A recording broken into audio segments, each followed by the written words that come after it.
আগামী জাতীয় নির্বাচন, সংবিধান ও রাষ্ট্র সংস্কারের বিষয়গুলো সামনে রেখে বিভিন্ন রাজনৈতিক দলগুলোর সাথে সংলাপের অংশ হিসেবে শনিবার দুপুরে বিএনপির সাথে সংলাপ করেন প্রধান উপদেষ্টা অধ্যাপক ডক্টর মোহাম্মদ ইউনূস।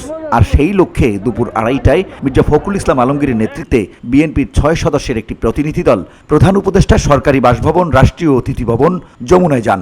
বিকেল 5টার কিছু আগে সংলাপ শেষে বেরিয়ে এসে সাংবাদিকদের বিভিন্ন প্রশ্নের জবাব দেন বিএনপি মহাসচিব মির্জা ফখরুল ইসলাম আলমগীর। বৈঠকে কোন কোন বিষয়ে আলোচনা হয়েছে এমন প্রশ্নের জবাবে মির্জা ফখরুল জানান, নির্বাচন, রাষ্ট্র সংস্কার সহ নানা বিষয়ে আলোচনা হয়েছে প্রধান উপদেষ্টার সাথে। সংলাপে দ্রুত নির্বাচনের তাগিদ দিয়েছে বিএনপি। এই বিষয়ে বিএনপি সরকারকে একটি রোডম্যাপ দিয়েছে বলেও জানান মির্জা ফখরুল। নির্বাচন কমিশন নিয়োগ আইন স্থগিত করে প্রধান রাজনৈতিক দলসমূহ ঐক্যমতের ভিত্তিতে অনতিবিলম্বে নির্বাচন কমিশন গঠন করতে হবে এবং আমরা একটা রোড ম্যাপ দিতে পারি। নির্বাচন কমিশন কবে নির্বাচন হবে সেই আমরা একটা রোড ম্যাপ দিতে পারি। আমরা এনআইডি কার্ড, যেটা আপনার স্বরাষ্ট্র মন্ত্রণালয়ের করা আইন করা হয়েছিল, সেটাকে অর্ডিন্যান্স জারির মধ্যে বাতিল করতে পারি। প্রধান উপদেষ্টার কাছে বিএনপি যেসব প্রস্তাবনা তুলে ধরেছে, সাংবাদিকদের সামনে তা তুলে ধরেন মির্জা ফখরুল। যারা ফ্যাসিবাদী সরকারকে গুম খুন করতে সহায়তা করেছে, এছাড়া যারা গণহত্যায় জড়িত, তারা এখনো বহাল তবিয়তে আছে উল্লেখ করে বিএনপি তাদের বিরুদ্ধে আইনগত ব্যবস্থা নেওয়ার কথা জানিয়েছে বলেও জানান এই বিএনপি নেতা।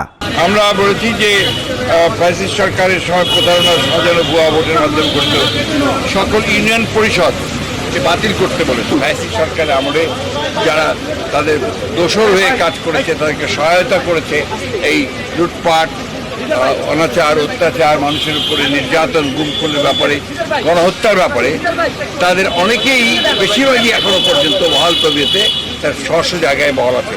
এদেরকে অবিলম্বে তাদেরকে সরিয়ে নিরপেক্ষ ব্যক্তিদেরকে আনার কথা আমরা বলেছি। তিনি জানান, শেখ হাসিনা এখনো ভারতে বসে দেশের বিরুদ্ধে নানা ষড়যন্ত্র করছে, তাই শেখ হাসিনার বিরুদ্ধে ব্যবস্থা নিতে অন্তর্বর্তী সরকারকে আহ্বান জানানো হয়েছে। এছাড়াও পার্বত্য চট্টগ্রামের বিষয়ে দ্রুত ব্যবস্থা নেওয়ার তাগিদ দেয় বিএনপি। শেখ হাসিনা ভারতে আছে, ভারতের থেকে তাকে কেন্দ্র করে তার মাধ্যমে যে সমস্ত ক্যাম্পেইন চলছে, প্রচারণা চলছে, যে অপপ্রচার চলছে, সেই বিষয়গুলো পারছে এই জন্য যে সে ভারতে আছে। এই বিষয়টাকে ভারতীয় সরকারের সঙ্গে আলোচনা করার জন্য এবং তাকে ওই অবস্থা থেকে সরিয়ে দেওয়ার জন্য আমরা সরকারকে অনুরোধ করেছি। তারা ভারত সরকারের সঙ্গে চুক্তিভিত্তিক কিছু নিয়োগ বাতিল করার জন্য আমরা প্রস্তাব দিয়েছি। অন্তর্বর্তী সরকারের মধ্যেও 2-1 জন আছেন যারা অন্তর্বর্তী সরকার এবং আপনার যে গণঅভ্যুত্থানের বিপ্লবের যে মূল স্পিরিট সেটাকে ব্যাহত করছে, তাদেরকে স্মরণের কথা বলে। দেশের ভেতরেই কিছু মানুষ জনগণকে উস্কে দেওয়ার চেষ্টা করছে, যা একটি ষড়যন্ত্রেরই অংশ। এসব ষড়যন্ত্র বন্ধে সরকারকে পদক্ষেপ নেওয়ার আহ্বান জানিয়েছে বিএনপি। এছাড়া দুর্গাপূজার নিরাপত্তা নিশ্চিত করতেও সরকারের প্রতি আহ্বান জানায় দলটি। আপনারা লক্ষ্য করেছেন যে সনাতনী ধর্মের কিছু মানুষ, সবাই না, কিছু মানুষ তারা কিন্তু অত্যন্ত পরিকল্পিতভাবে জনগণেরকে উস্কে দিচ্ছে বাংলাদেশের বিরুদ্ধে।